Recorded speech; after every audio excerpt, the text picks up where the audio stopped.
Assalamu alaikum students, class 5. The lecture number is 3 and the topic is proportion, direct and inverse. Proportion को आपको मैं पढ़ाने से पहले मैं आपको लास्ट लेक्चर रिमाइंड करवा दूं कि आपका लास्ट लेक्चर क्या था, ratio, the relationship between two same quantities. आपके पास दो सेम क्वांटिटीज़ हो सकती हैं but unit should be same. आपके पास जो यूनिट है वो सेम होनी चाहिए। अब आपके पास क्या है, ये आपको मैंने किस फॉर्म में लिखा है, रेशो फॉर्म में लिखा है। तो मैं ये क्या, इसका क्वेश्चन क्या है, कन्वर्ट रेशो इनटू फ्रैक्शन। कि अगर मैं आपको ये बोलूं कि आपके पास एक क्वेश्चन है, एक आपके पास रेशो फॉर्म में, आप इसको फ्रैक्शन फॉर्म में चेंज करें तो कैसे करेंगे, 1/2। अब आपके पास नेक्स्ट क्वेश्चन क्या है, 3/6। तो आप इसको कैसे चेंज करेंगे, 3/6। Understand students. अब आपके पास ये क्या है, अब आपने कन्वर्ट करना सीख लिया रेशो इनटू फ्रैक्शन, कि रेशो को किस तरह हम लोग फ्रैक्शन फॉर्म में कन्वर्ट कर देते हैं। अब आपके पास क्या है स्टूडेंट्स, कि अब आपके पास मैं आपको ये बोलूँगी कन्वर्ट फ्रैक्शन इनटू रेशो। अब आपके पास फ्रैक्शन फॉर्म लिखी हुई है 9/5। आपके पास ये किस फॉर्म में, फ्रैक्शन फॉर्म में, इसको कन्वर्ट कैसे करेंगे। आपके पास न्यूमरेटर यहाँ पे आ जाता है 9/5। अब आपके पास क्या है, 6/12। आप इसको कन्वर्ट करेंगे रेशो फॉर्म में तो क्या आ जाएगा, 6/12। आपको कन्वर्ट करना आ गया स्टूडेंट्स कि फ्रैक्शन को रेशो में और रेशो को फ्रैक्शन में कन्वर्ट कैसे करते हैं। देखिए स्टूडेंट्स, अब आपके पास क्या है, अब प्रोपोर्शन क्या है, प्रोपोर्शन क्या है, the relationship of equality to ratios. कि आपके पास रिलेशनशिप किस में हो, दो रेशोज में। रेशो क्या थी आपके पास, सबसे पहले कि 6/2। ये है आपके पास रेशो, और उन्होंने कहा हुआ है 2 रेशोज। 2 का मतलब क्या है कि आपके पास एक और कोई रेशो है, एक और कोई रेशो 3/9 हो जाए, उन दोनों के दरमियान में इक्वलिटी जैसे होती है। तो अब आपके पास क्या होगी, ये जो बीच में साइन है आपका, ये क्या कहलाता है, प्रोपोर्शन।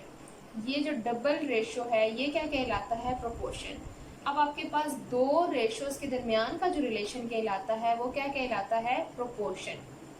Understand students. अब आप इसको कन्वर्ट कैसे करेंगे, 6/2, इसको आप इक्वल में लिखेंगे एंड 3/9। आप लोग इसको रेशो को फ्रैक्शन फॉर्म में ऐसे चेंज करेंगे। Understand students. अब आपके पास क्या है, प्रोपोर्शन क्या है, the relationship of equality between two ratios, के दो रेशोज के दरमियान का जो रिलेशनशिप होती है वो क्या कहलाती है, प्रोपोर्शन।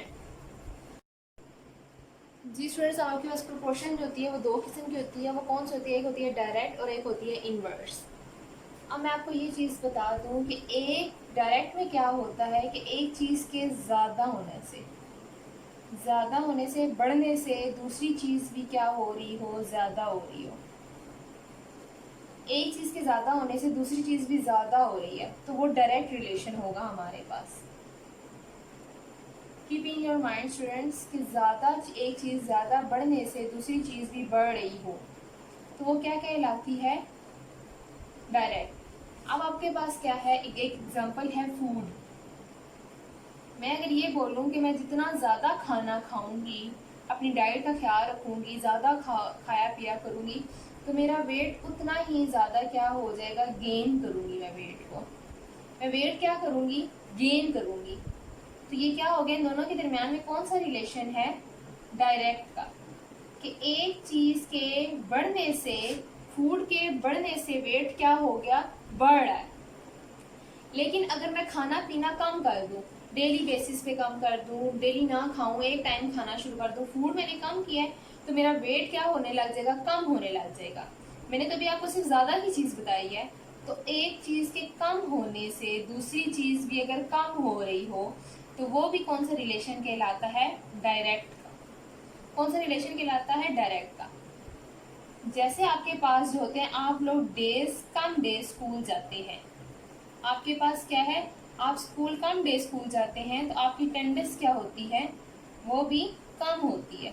ऐसा होता है स्टूडेंट्स कि आपने छुट्टियां की हो और आपकी अटेंडेंस फुल हो, आपके पास ऐसा होता है कि डेज आप जो है वो कम डेज स्कूल जाएं, वीक में 7 डेज होते हैं और आप जो है 3 डेज जाएं और आपकी अटेंडेंस जो है वो फुल आपकी 7 डेज की लग रही हो, ऐसा हो सकता है? पॉसिबल है? नो। आपके पास जितने डेज कम होते हैं उतनी आपकी स्कूल में अटेंडेंस क्या हो जाती है? कम हो जाती है। तो एक चीज के कम होने से दूसरी चीज भी क्या हुई है? ऑटोमेटिकली कम हो गई है। तो ये भी कौन सा रिलेशन होगा आपके पास? डायरेक्ट होगा। एक चीज के बढ़ने से दूसरी चीज साथ बढ़ रही हो, एक चीज के कम होने से दूसरी चीज कम हो रही हो, तो वो डायरेक्ट रिलेशन होता है। अब आपके पास कौन सा रिलेशन है? दूसरा, इनवर्स। इनवर्स रिलेशन में क्या होता है कि एक चीज के ज्यादा होने से दूसरी चीज क्या हो रही हो? कम हो रही हो। तो वो कौन सा रिलेशन होगा आपके पास? इनवर्स। जैसे आपके पास लेबर्स हैं, लेबर्स हैं मजदूर जिनको कहते हैं। अगर तो वो 3 मजदूर हैं तो उनके पास काम बहुत ज्यादा है, तो उनके पास दिन क्या लगेंगे? ज्यादा लगेंगे ना। मजदूर कम है, दिन ज्यादा लगेंगे कि हम उनको काम जो है वो ज्यादा दिन करना पड़ेगा, दिन रात काम करना पड़ेगा।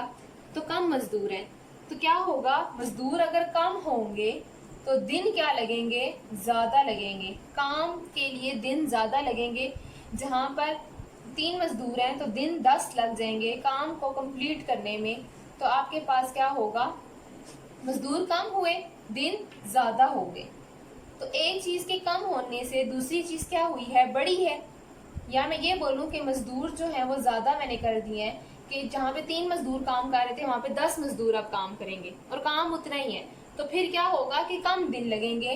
पहले 3 मजदूर काम कर रहे थे तो उन्होंने 10 दिन लगाए, तो अब 10 मजदूर हो गए हैं तो वो 3 दिन में काम क्या करेंगे? फिनिश कर लेंगे। तो क्या होगा? मजदूर ज्यादा हुए तो दिन क्या हो जाएंगे? कम दिन लगेंगे। तो ये कौन सा रिलेशन हो जाएगा? Inverse relation. एक चीज के बढ़ने से दूसरी चीज कम हो रही हो या एक चीज की कम होने से दूसरी चीज बढ़ रही हो, तो आपके पास कौन सा रिलेशन होता है? Inverse relation. जी स्टूडेंट्स, आपके पास जो नेक्स्ट टॉपिक है वो है distributive law of like fraction and unlike fraction. Like और अनलाइक का तो आपको कॉन्सेप्ट है कि लाइक फ्रैक्शन में क्या होता है कि denominators should be same and unlike में सेम नहीं होते। आपके पास सबसे पहले क्या है कि डिस्ट्रीब्यूटिव लॉ क्या है? डिस्ट्रीब्यूटिव लॉ में ये होता है कि आपके पास एक बाहर डिजिट होता है जो कि अंदर मल्टीप्लाई हो रहा होता है। तो अब ये जो ए है ये क्या हो रहा है? मल्टीप्लाई। ये क्या हो रहा है? मल्टीप्लाई हो रहा है। और ये मल्टीप्लाई किससे हो रहा है? ये हो रहा है बी से भी, और ये क्या हो रहा है? सी से भी मल्टीप्लाई हो रहा है। जैसे अगर मैं इसको रीराइट करूँ और इसको लिखूँ तो मैं इसको कैसे लिखूँगी? A multiply by B. A multiply हो रहा है, ब्रैकेट के अंदर जितने डिजिट्स होंगे, कोई भी ऑपरेशन हो, क्या होगा? मतलब प्लस या माइनस का प्लस का ऑपरेशन हो और आपके पास क्या हो? ए मल्टीप्लाई हो रहा हो, अंदर जितने डिजिट्स होंगे उन सब के साथ ये मल्टीप्लाई होगा। अगर यहाँ पे मल्टीप्लाई का साइन है तो आपके पास क्या है? ए जो है वो मल्टीप्लाई होगा बी के साथ और बीच में क्या आएगा? Plus as it is. और आपके पास ए जो मल्टीप्लाई होगा सी के साथ। Understand students? ये है आपके पास डिस्ट्रीब्यूटिव लॉ। जी स्टूडेंट्स, अब आपके पास क्या है? एक एग्जांपल है लाइक फ्रैक्शन की। लाइक फ्रैक्शन की क्या पहचान है कि उनके डिनोमिनेटर्स क्या होते हैं? सेम होते हैं। तो जब वो सेम होते हैं तो अब आपने क्या करना है कि मल्टीप्लाई हो रहा है तो 4 मल्टीप्लाई 8/4।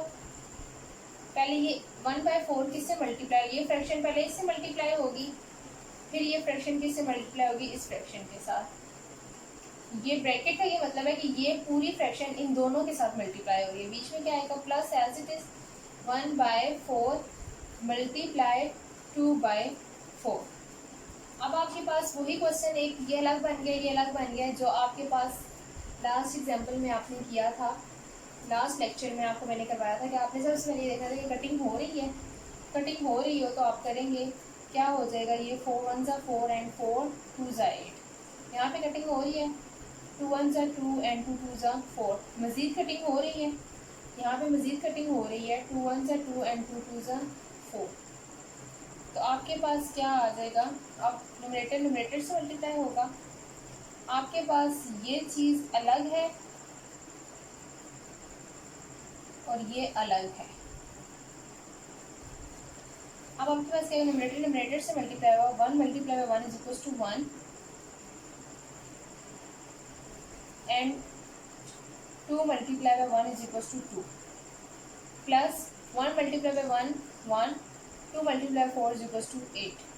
अब आपके पास क्या आ गया है, कटिंग होने के बाद आपके पास क्या आ गया, ये फ्रैक्शन आ गया आपके पास। अब आपने इसको पहले क्या करना है, कन्वर्ट करना है into like fraction. Like fraction में कैसे कन्वर्ट करते हैं, 2 आगे क्या आ जाएगा, मल्टीप्लाई आप किससे करेंगे तो इस डिनोमिनेटर के इक्वल आ जाएगा 4 से। मल्टीप्लाई किससे करते हैं, 4 से, ऊपर नीचे आप न्यूमरेटर एंड डिनोमिनेटर को 4 से मल्टीप्लाई करेंगे। इक्विवेलेंट फ्रैक्शन ये आपने लास्ट 2 लेक्चर्स में अच्छे तरीके से पढ़ा है, 1/8। तो आपके पास ये क्या आ जाएगा, न्यूमरेटर से मल्टीप्लाई होगा डिनोमिनेटर से, तो 4/8 प्लस 1/8। ये लाइक फ्रैक्शन में चेंज हो गया। तो आपके पास क्या आ गया, 8 4 plus 1 is equals to 5/8, that is your answer. जी स्टूडेंट्स, अब आपके पास क्या है, क्वेश्चन नंबर 2।